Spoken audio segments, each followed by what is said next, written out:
Assalamualaikum warahmatullahi wabarakatuh. Yang terhormat kepada Bapak Dr. Haji Deden Komar Priyatna ST, SIP, MM, CHRA selaku Rektor Fakultas Ekonomi dan Bisnis Universitas Winaya Mukti, kepada Ibu Dr. Hajah Wina Roswina SEMM selaku Dekan Fakultas Ekonomi dan Bisnis Universitas Winaya Mukti, kepada Bapak Dodi Tisna Amijaya SEMM selaku Ketua Program Studi Manajemen S1 Fakultas Ekonomi dan Bisnis Universitas Winaya Mukti, dan kepada Bapak Lutfi Setia Diwibawa SEMM selaku dosen pembimbing yang telah meluangkan waktu untuk membimbing penulis. Dan tak lupa juga kepada pihak Dinas Sumber Daya Air dan Bina Marga yang telah memberikan kesempatan bagi penulis untuk melaksanakan kegiatan magang, dan yang terakhir kepada pihak Unit Pelaksanaan Teknis Dinas Daerah Aliran Sungai yang telah memberikan kesempatan bagi penulis untuk melaksanakan kegiatan magang.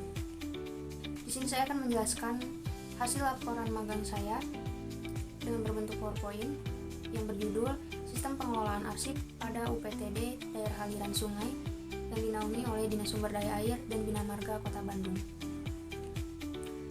Perkenalkan, pertama-tama saya mahasiswa akhir di Fakultas Ekonomi dan Bisnis Universitas Winaya Mukti.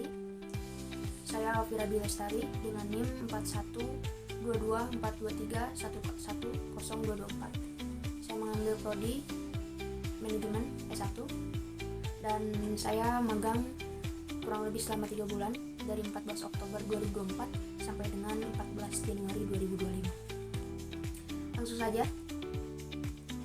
Di sini saya akan menjelaskan tentang latar belakang dari UPTD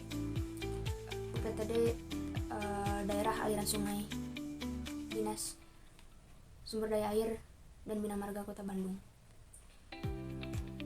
Latar belakang dari sistem ini berakar pada kebutuhan untuk mengelola informasi dan dokumentasi yang berkaitan dengan pengelolaan sumber daya air yang merupakan tanggung jawab utama dari instansi tersebut. Dalam konteks ini, pengarsipan yang baik tidak hanya berfungsi sebagai sarana penyimpanan, tetapi juga sebagai alat untuk memastikan bahwa informasi yang relevan dapat diakses dengan cepat dan tepat saat dibutuhkan. Seiring dengan meningkatnya volume dokumen dan kompleksitas pengelolaan data, UPTD, yaitu Unit Pelaksanaan Teknis Dinas ini, menghadapi tantangan dalam menjaga kualitas dan keamanan arsip. Oleh karena itu, penerapan sistem pengelolaan arsip yang terstruktur sangat diperlukan untuk mengatasi masalah tersebut. Sistem ini mencakup kebijakan, prosedur, serta penggunaan teknologi informasi yang mendukung klasifikasi, penyimpanan, dan pemeliharaan arsip. Dengan demikian, sistem pengelolaan arsip di UPTD Daerah Aliran Sungai ini tidak hanya berfokus pada aspek teknis. Dengan demikian, sistem pengelolaan arsip di UPTD Daerah Aliran Sungai tidak hanya berfokus pada aspek teknis, tetapi juga mempertimbangkan kebutuhan organisasi dalam rangka meningkatkan transparansi dan akuntabilitas dalam pengelolaan sumber daya air. Lalu selanjutnya ada tujuan dari pelaksanaan magang saya di UPTD Daerah Aliran Sungai DSD ABM ini berfokus pada sistem pengelolaan arsip, yaitu untuk memberikan pemahaman yang mendalam kepada para pegawai di sana, pemahaman yang mendalam mengenai proses kearsipan yang efektif dan efisien dalam mendukung kegiatan operasional organisasi. Di sini ada 2 poin yang akan saya jelaskan. Yang pertama yaitu evaluasi atas praktik yang dilakukan selama magang, dan yang kedua adalah melakukan refleksi diri atas pengalaman magang. Kita bahas satu-satu. Yang pertama, evaluasi atas praktik yang dilakukan selama magang. Ini ada 4 poin. Yang pertama ada kualitas pengelolaan arsip, yang kedua penggunaan teknologi informasi, yang ketiga keterlibatan sumber daya manusia, dan yang terakhir yaitu kendala-kendala. Dari yang pertama dulu kita bahas, yaitu kualitas pengelolaan arsip. Yang dimaksud dari evaluasi ini adalah dilakukannya dengan pemeriksaan apakah arsip-arsip yang dihasilkan memenuhi standar yang ditetapkan dan apakah proses penciptaan arsip dilakukan sesuai dengan prosedur yang berlaku. Lalu yang kedua ada penggunaan teknologi informasi. Evaluasi ini mencakup penilaian terhadap perangkat lunak yang digunakan serta pelatihan yang diberikan kepada staf pegawai dalam menggunakan teknologi tersebut. Lalu ada keterlibatan sumber daya manusia. Dalam evaluasi ini dilakukan untuk menilai sejauh mana pegawai memahami dan menerapkan kebijakan serta prosedur pengelolaan arsip. Pelatihan dan peningkatan kapasitas pegawai juga sangat penting agar mereka dapat menjalankan tugasnya dengan baik. Dan yang terakhir yaitu ada kendala-kendala. Kendala-kendala di sini mengidentifikasi masalah-masalah seperti kurangnya sumber daya, infrastruktur yang tidak memadai, atau kurangnya dukungan dari manajemen dapat memberikan wawasan berharga untuk memberikan sistem untuk kedepannya. Lalu yang poin kedua ada melakukan refleksi diri atas pengalaman magang. Selama magang, saya memperoleh banyak pengetahuan dan keterampilan praktis yang tidak tercakup dalam dunia perkuliahan. Partisipasi aktif saya dalam pengelolaan arsip memberikan saya pemahaman yang jelas tentang bagaimana konsep teoritis dapat digunakan dalam skenario praktis. Lalu saya juga memperoleh wawasan tentang pentingnya manajemen inventaris, proses pengadaan, dan protokol administratif yang dilakukan dalam konteks pemerintahan. Lalu berkolaborasi dengan beberapa tim di UPTD, meningkatkan kemampuan komunikasi saya maksudnya. Lebih mengajari saya cara terlibat secara efektif dengan kolega, dengan supervisor, dan pemangku kepentingan lainnya untuk di UPT-nya maupun di dinas. Keterampilan negosiasi dan kerja tim saya disempurnakan secara signifikan, terutama saat mengerjakan proyek kolaboratif untuk memenuhi tujuan kami. Manajemen waktu juga muncul sebagai salah satu tantangan paling signifikan selama magang, mendorong saya untuk memprioritaskan tugas dan memastikan menyelesaikannya dengan tepat waktu. Lalu selanjutnya ada pengertian pengelolaan arsip. Di sini dijelaskan bahwa pengelolaan arsip adalah suatu proses yang melibatkan serangkaian kegiatan manajemen untuk mengatur, menyimpan, dan memelihara arsip sepanjang siklus hidupnya. Berdasarkan Kamus Besar Bahasa Indonesia atau KBBI, suatu dokumen tertulis, lisan, atau bergambar dari masa lampau yang disimpan dalam media tulis elektronik, pita video, disket, komputer, flash disk, atau hard disk, yang biasanya diterbitkan secara resmi oleh suatu instansi. Menurut Undang-Undang Nomor 43 Tahun 2009, arsip didefinisikan sebagai rekaman kegiatan atau peristiwa yang disebutkan tadi dalam berbagai bentuk dan media yang dibuat dan diterima oleh lembaga negara, pemerintah daerah, lembaga pendidikan, perusahaan, organisasi politik, organisasi kemasyarakatan, dan perorangan dalam melaksanakan kehidupan bermasyarakat. Lalu di sini ada fungsi arsip. Fungsi arsip ada 4. Ada fungsi primer, fungsi sekunder, fungsi dinamis, dan fungsi statis yang terakhir. Kita bahas satu-satu. Yang pertama di sini ada fungsi primer. Fungsi primer ini untuk arsip harus mencakup nilai guna keuangan, nilai guna hukum, dan nilai guna administrasi, dan yang terakhir yaitu nilai guna teknologi hingga ilmiah. Yang kedua itu fungsi sekunder. Fungsi sekunder itu untuk arsip bukan lagi pada pencipta arsip, melainkan bagi kepentingan lembaga atau instansi pemerintah, swasta, perorangan, dan kepentingan umum lain sebagai bahan bukti yang bisa dipertanggungjawabkan. Fungsi sekunder juga pada arsip ini termasuk dalam nilai guna pembuktian dan nilai guna informasi. Lalu yang selanjutnya ada fungsi dinamis. Di fungsi dinamis ini maksudnya adalah arsip bisa digunakan dan diperlukan untuk kegiatan sehari-hari suatu perusahaan untuk kegiatan sehari-hari di suatu perusahaan secara langsung. Begitu. Lalu untuk yang terakhir adalah fungsi statis. Maksudnya dari fungsi statis arsip ini adalah tidak bisa digunakan dalam kegiatan operasional perusahaan, yaitu maka arsip yang masuk dalam kelompok arsip statis memiliki taraf nilai abadi yang bisa dipertanggungjawabkan. Lalu di sini disebutkan oleh Sedar Mayanti pada tahun 2003, pada umumnya sistem penyimpanan arsip yang dipakai adalah sistem abjad, wilayah, pokok soal, nomor terakhir, klasifikasi desimal, dan sistem tanggal. Oke, di sini kita lanjut. Ada jenis sistem penyimpanan arsip. Sistem penyimpanan arsip itu ada 4. Dari sistem wilayah, dari sistem abjad, dari sistem nomor, dan yang terakhir adalah sistem kronologi. Kalau sistem wilayah itu bisa digabungkan dengan sistem abjad karena kita bisa mengurutkannya dari A sampai Z. Jadi memudahkan kita untuk pada saat kita membutuhkan data, kita bisa mencarinya dengan mudah. Lalu sistem nomor biasanya berurutan dari angka 0 hingga seterusnya.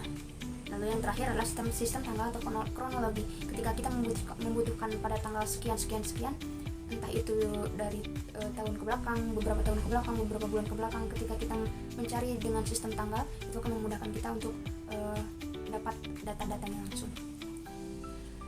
Lalu ada prosedur pengelolaan arsip. Seperti yang tadi sudah dijelaskan, prosedur pengelolaan arsip adalah proses yang mencakup serangkaian kegiatan manajemen untuk mengatur, menyimpan, dan memelihara arsip sepanjang siklus hidupnya.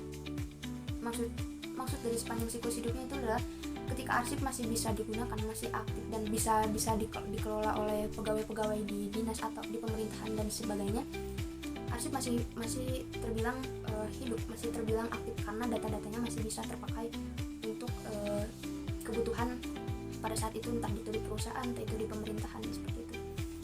Di sini ada beberapa poin. Ini adalah urutan di prosedur pengelolaan arsip. Lalu ada profil organisasi dari Dinas Sumber Daya Air dan Bina Marga Kota Bandung, DSDABM. Dinas Sumber Daya Air dan Bina Marga ini berlokasi di Jalan Cianjur, nomor 34, Kelurahan Kaca Piring, Kecamatan Batu Nunggal, Kota Bandung. Dinas Sumber Daya Air dan Bina Marga merupakan unsur pelaksanaan pemerintah di bidang pekerjaan umum dan penataan ruang sektor sumber daya air berdasarkan Peraturan Wali Kota Bandung nomor 117 tahun 2021 tentang kedudukan, susunan, tugas dan fungsi serta tata kerja Dinas Sumber Daya Air dan Bina Marga. Kedudukan dan susunan organisasi. Untuk susunan organisasi DSDABM, yang pertama itu ada kepala dinas, yang kedua turun ada sekretariat dinas, yang ketiga bidang pengendalian daya rusak air, yang keempat ada bidang pendayagunaan sumber daya air, yang kelima ada turun lagi ada bidang jalan dan jembatan, lalu ada bidang drainase dan trotoar, lalu ada unit pelaksanaan teknis dinas yaitu UPT DAS yang tempat saya magang, lalu yang terakhir ada kelompok jembatan fungsional. Di sini ada jenis layanan dari Dinas Sumber Daya Air dan Bina Marga Kota Bandung, yaitu di sini ada pengelolaan sumber daya air. Kita ada 5 poin. Kita bahas satu-satu. Yang pertama, pengelolaan sumber daya air. Dinas ini bertanggung jawab untuk merencanakan dan mengatur penggunaan sumber daya air di daerah aliran sungai, termasuk pengendalian kualitas dan kuantitas air. Ini mencakup pengelolaan infrastruktur seperti bendungan, saluran irigasi, dan sistem drainase yang berfungsi untuk menyalurkan air secara efisien serta mencegah banjir. Lalu yang kedua ada konservasi lingkungan. Layanan ini mencakup upaya konservasi yang bertujuan untuk menjaga ekosistem daerah aliran sungai agar tetap sehat. Ini termasuk pemeliharaan tutupan vegetasi, pengendalian erosi, serta rehabilitas lahan kritis untuk memastikan bahwa fungsi ekologis dari daerah aliran sungai ini tetap terjaga. Lalu yang ketiga ada monitoring dan evaluasi. Di dalam jenis layanan ini adalah dinas melakukan pemantauan berkala terhadap kondisi daerah aliran sungai, termasuk kualitas air dan dampak aktivitas pada manusia atau masyarakat tersebut. Data yang diperoleh digunakan untuk mengevaluasi efektivitas pengelolaan dan untuk merencanakan tindakan perbaikan jika diperlukan. Lalu selanjutnya ada pemberdayaan masyarakat. Jenis layanan ini, dinas berupaya melibatkan masyarakat dalam pengelolaan daerah aliran sungai melalui program edukasi dan pelatihan kepada masyarakat. Ini bertujuannya untuk meningkatkan kesadaran akan pentingnya menjaga kelestarian daerah aliran sungai serta mendorong partisipasi aktif konservasi. Lalu yang terakhir yaitu penanggulangan bencana. Dalam konteks mitigasi bencana, dinas menyediakan layanan terkait rencana tanggap darurat, yaitu untuk bencana yang berkaitan dengan air seperti banjir, longsor, seperti itu. Jadi ini termasuk penyusunan rencana yang berkaitan dengan air. Lalu ini juga termasuk penyusunan rencana yang penanggulangannya serta pembangunan infrastrukturnya dapat mengurangi risiko bencana. Lalu ada aktivitas magang dan jadwal magang saya di UPT daerah aliran sungai. Kegiatan magang dilaksanakan di UPT daerah aliran sungai ini yang dinaungi oleh Dinas Sumber Daya Air dan Bina Marga. Sistem pembagian jam kerja di sana itu dari hari Senin sampai hari Jumat, dari jam 8 sampai jam 16.00. Saya ditempatkan di bagian administrasi, bagian umum dan kearsipan bersama oleh pegawai para PHL di situ. Saya juga membantu untuk menyelesaikan tugas administrasi, tugas kearsipan yang saya ambil sekarang sebagai judul di laporan. Lalu ini ada perincian tahapan pelaksanaan praktik kerja lapangan saya sebagai berikut. Yang pertama itu tahapan persiapan. Saya melakukan persiapan dengan mempersiapkan surat-surat pengantar dari kampus. yaitu untuk dibuatkan surat pengajuan magang di bagian umum, administrasi, atau kearsipan yang ditujukan kepada instansi Dinas Sumber Daya Air dan Bina Marga Kota Bandung pada saat itu. Lalu setelah selesai, selanjutnya pihak kampus mengajukan surat pengantar tersebut kepada kantor Dinas Sumber Daya Air dan Bina Marga DSD-ABM. Lalu surat tersebut diserahkan ke bagian umum kepegawaian kantor DSD-ABM tepatnya pada tanggal 30 September 2024. Lalu yang kedua ada tahapan pelaksanaan. Seperti yang saya sudah jelaskan tadi di awal, bahwa tahapan pelaksanaan saya yaitu kurang lebih 3 bulan dari 14 Oktober 2024 sampai dengan 14 Januari 2025. Saya bekerja dengan full time Senin sampai Jumat dari jam 8 sampai jam 16.00 waktu Indonesia Barat. Lalu yang terakhir ada tahapan pelaporan. Saya di tahapan pelaporan ini saya diwajibkan, mungkin mahasiswa di Fakultas Ekonomi dan Bisnis Universitas Wilayah itu diwajibkan untuk membuat laporan masing-masing. Laporan magang tentunya sebagai bukti telah melaksanakan kegiatan magang. Lalu laporan ditujukan kepada Universitas Wilayah bahwa kita telah selesai melaksanakan magang tersebut. Selanjutnya ada bidang kerja di UPTD Daerah Aliran Sungai atau UPTD DAS kita singkat. Bahwa UPT memiliki peran penting dalam pengelolaan sumber daya air di wilayah tersebut, di wilayah Kota Bandung tentunya. UPT bertanggung jawab untuk menjaga dan mengelola aliran sungai serta sumber daya air lainnya agar tetap berfungsi dengan baik dan berkelanjutan. Lalu salah satu bidang kerja utama dari UPT DAS ini adalah pengawasan dan pemeliharaan sungai-sungai yang ada di Kota Bandung. Ini mencakup kegiatan seperti pembersihan sungai dari sampah dan sedimentasi, lalu pemeliharaan infrastruktur pendukung seperti tanggul dan saluran drainase. Kegiatan ini bertujuan untuk mencegah banjir dan memastikan aliran air tetap lancar, terutama saat musim hujan seperti sekarang. Selain itu juga UPT terlibat dalam perencanaan dan pengembangan sistem pengelolaan air yang lebih baik. Ini termasuk studi kelayakan untuk proyek-proyek baru serta implementasi program-program yang mendukung konservasi sumber daya air. Lalu UPT juga bekerja sama dengan pihak-pihak termasuk masyarakat sekitar, masyarakat Bandung tentunya, untuk meningkatkan kesadaran mereka akan pentingnya menjaga kebersihan sungai dan lingkungan sekitar. Koordinasi dengan lembaga lain juga merupakan bagian dari tugas UPT. Mereka juga berkolaborasi dengan instansi pemerintah tentunya, terus organisasi non-pemerintah dan komunitas lokal untuk merumuskan lebih tepatnya kebijakan dan strategi yang efektif dalam pengelolaan sumber daya air. Hal ini sangat penting untuk memastikan bahwa semua aspek pengelolaan air dari hulu hingga hilir itu dapat dikelola secara terpadu tentunya. Lalu selanjutnya ada pelaksanaan pekerjaan. Yang pertama, pengumpulan data dan informasi. Yang dimaksud dari pengumpulan data dan informasi ini adalah pengumpulan arsip. Ini dilakukan terkait pengelolaan dan pemanfaatan daerah aliran sungai, termasuk dokumen peraturan, laporan kegiatan di lapangan, tentunya daftar hadir para pegawai, dan data lingkungan juga. Lalu yang kedua ada identifikasi dan analisis proses pengelolaan arsip.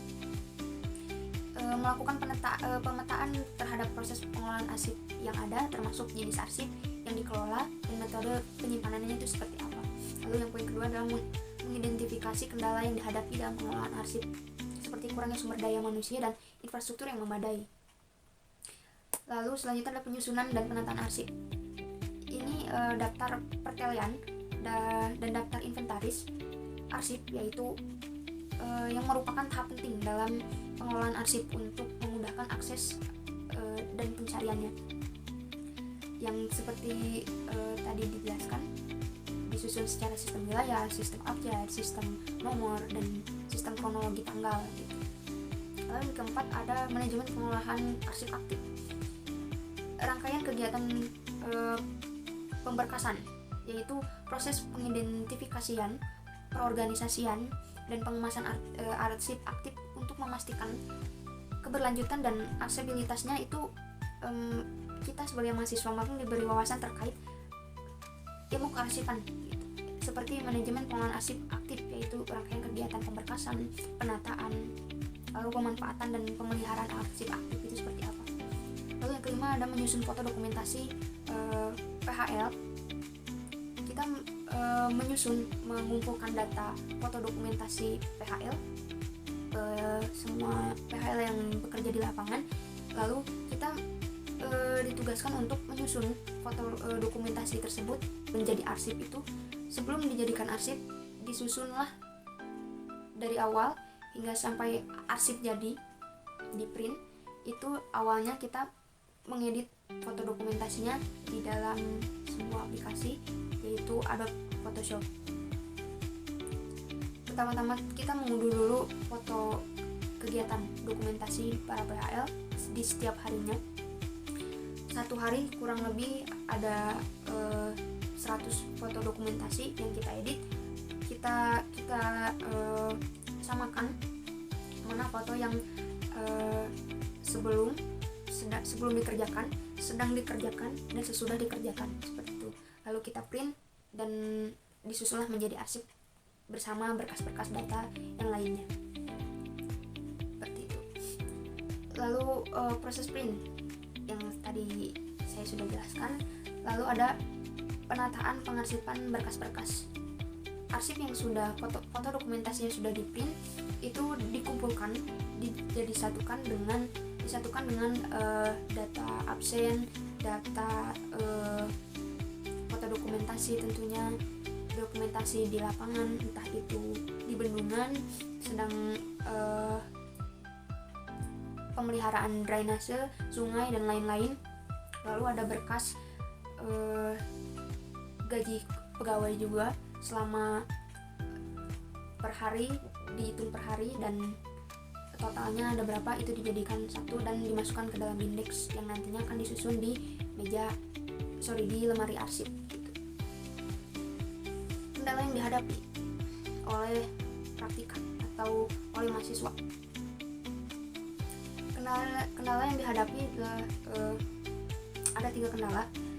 Kendala pada printer, kendala pada keyboard, lalu yang terakhir ada kendala pada tinta printer. Dan sebenarnya ada juga kendala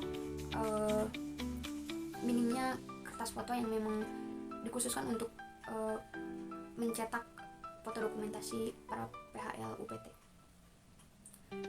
Yang pertama, kendala pada printer.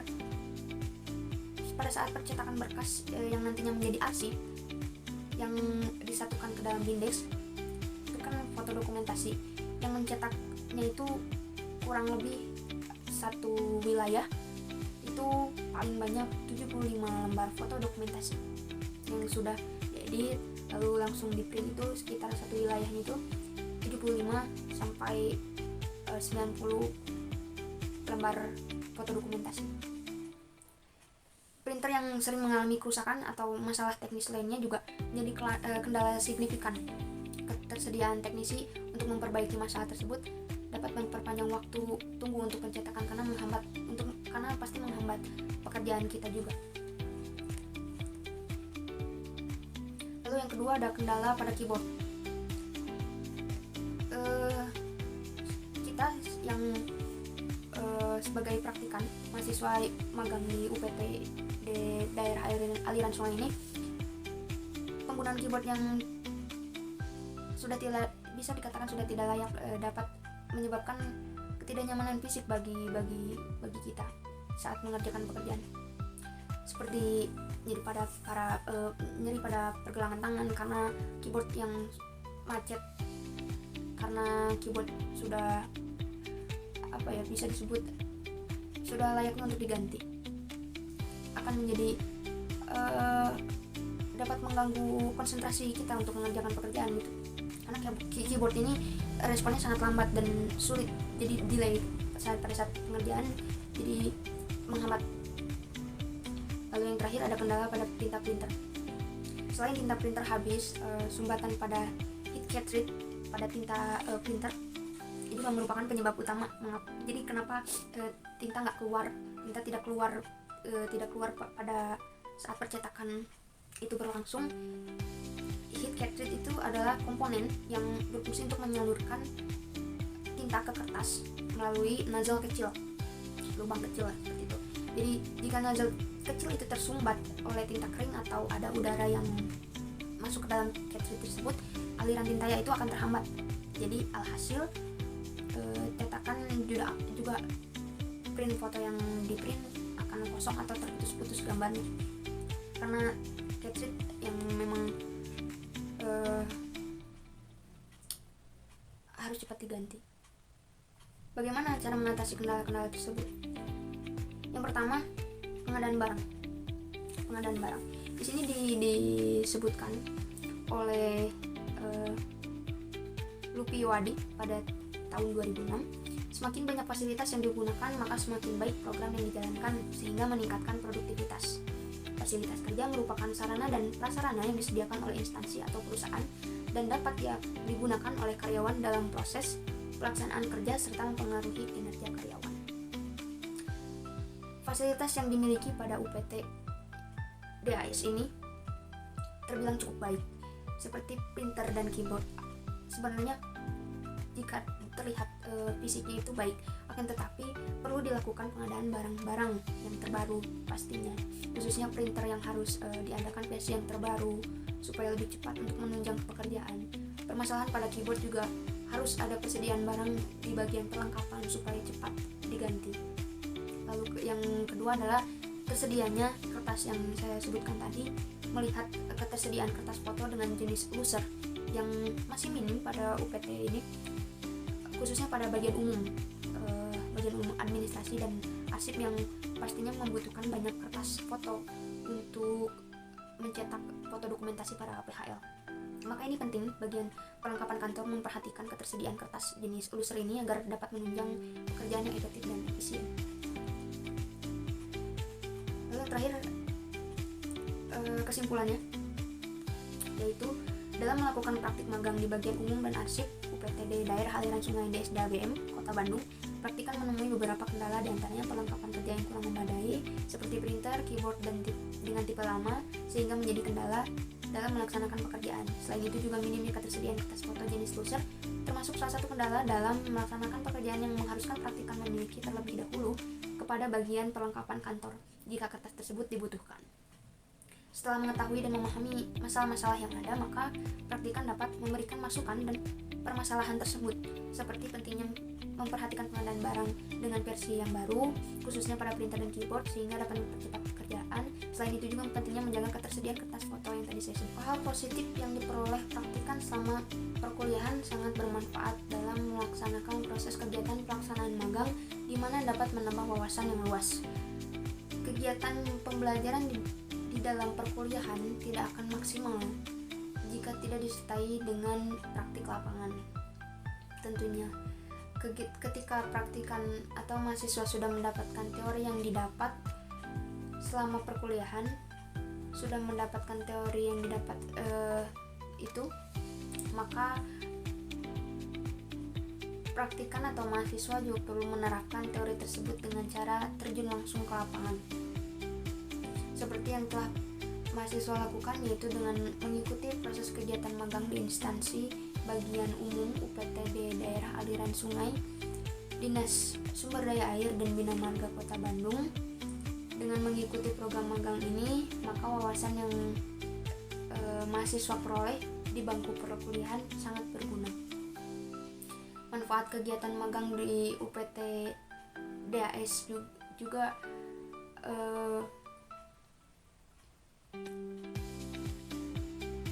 dapat mengembangkan soft skill mahasiswa melalui pekerjaan yang diberikan kepada praktikan selama kegiatan magang. Mahasiswa juga jadi mengetahui proses pengarsipan dari mulai dibuatnya arsip sampai menyimpan arsip itu sendiri seperti apa. Mahasiswa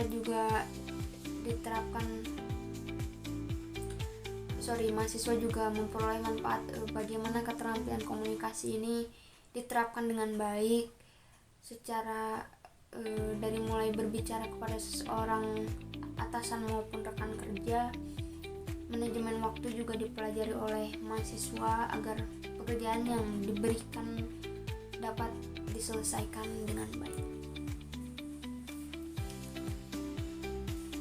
kurang lebih saya mohon maaf apabila ada kekurangan. Laporan magang saya di UPTD Daerah Aliran Sungai Dinas Sumber Daya Air dan Bina Marga Kota Bandung. Terima kasih. Wassalamualaikum warahmatullahi